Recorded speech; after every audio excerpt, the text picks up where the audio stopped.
దేవునికి మహిమ కలుగునుగాక. ఈ దినం దేవుని వాక్యం మునుపటి కంటే అధికమైన మేలు మీకు కలగజేసేది.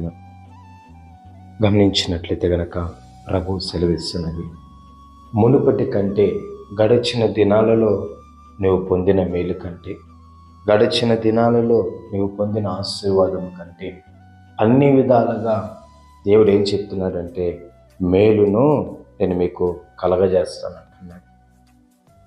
మాట చెప్తున్నది మనుష్యులు కాదు, కానీ దేవాతి దేవుడే నీతో సెలవిస్తున్నాడని నువ్వు గుర్తించుకో. అప్పుడు నువ్వు తెలుసుకుంటావు, నువ్వు దీవింపబడిన తర్వాత, నువ్వు మేలు పొందుకున్న తర్వాత, నువ్వు హెచ్చింపబడిన తర్వాత నువ్వు అనుకుంటావు, నిజముగా ఈ మాట దేవుడే సెలవిచ్చిన్నాడు. కాబట్టి గమనించండి ప్రేమైనటువంటి దేవుని జనాంగమా, నిశ్చయముగా ఆయన అధికమైన మేలు, గడిచిన దినాలలో నువ్వు పొందిన మేలు కంటే అధికమైన మేలును నీకు చేయాలనేసి ఆయన ఎదురు చూస్తున్నాడు. అయితే ఆ మేలు పొందుకోవడానికి మనము సిద్ధంగా ఉండాలి. అందరికీ ఆ మేలు చేస్తాడనంటే ఎవరైతే తనకి ఇష్టానుసారంగా ఉంటారో, ఎవరైతే తన యందు భయభక్తులు గలవారుగా ఉంటారో, ఎవరైతే తన యందు భక్తి గలవారై ఉంటారో వారికి నిశ్చయముగా ప్రభువు మేలు చేస్తాడు. మనం అనుకోవచ్చు, యేసేపు నిజముగా దేవునికి భయభక్తులు కలిగి పరిశుద్ధంగా తన జీవితాన్ని కాపాడుకున్నాడు కదా. యేసేపుకు దేవుడు ఎక్కడ మేలు చేశాడు? చాలా సంవత్సరాల పాటు కష్టాల మధ్యలో నలిగాడే. అయితే గమనించండి, ఆ శ్రమను కూడా దేవుడు మేలుగా మార్చాడు. అందుకే దేవుడు ఏ దేశంలో అయితే యేసేపు బానిసగా ఉన్నాడో అదే దేశాన్ని పరిపాలించే నాయకుడిగా దేవుడు మార్చాడు. మనము దేవుడు ఎన్ని సంవత్సరాలు యేసేపు ఆ శ్రమల దినాలు అనుభవించడం అది చూడకూడదు, కానీ ఆ శ్రమల మధ్యలో దేవుడు యేసేపు నేర్పించిన పాఠాన్ని మనం చూడాలి.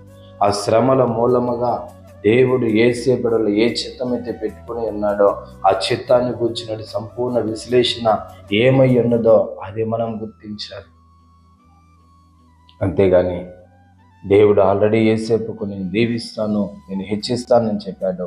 యేసేపు పరిస్థితి చూస్తే చాలా ఇబ్బందికరంగా ఉంది. అయితే అవన్నీ కూడా మేలు కొరకే. యేసేపు హెచ్చింపబడిన తర్వాత, యేసేపు ఆశీర్వదింపబడిన తర్వాత ఎక్కడ కూడా పడిపోకుండానట్లు, ఎక్కడ కూడా తొలగిపోకుండా ఉండేదాని కొరకు అన్ని విధాలుగా దేవుడు యేసేపును ప్రిపేర్ చేశాడు.